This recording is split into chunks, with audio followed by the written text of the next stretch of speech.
सोलापूर जिल्ह्यातील स्थानिक स्वराज्य संस्थांमध्ये भाजपचे भक्कम संख्याबळ पाहता विधान परिषदेच्या जागेसाठी पक्षात जोरदार चर्चा सुरू झाली आहे।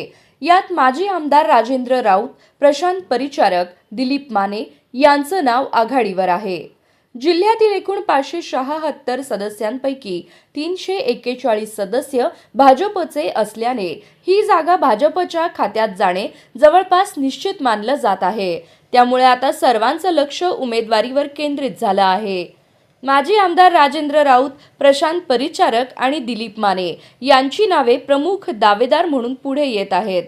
तिघेही पक्षातील अनुभवी आणि सक्रिय नेते मानले जातात।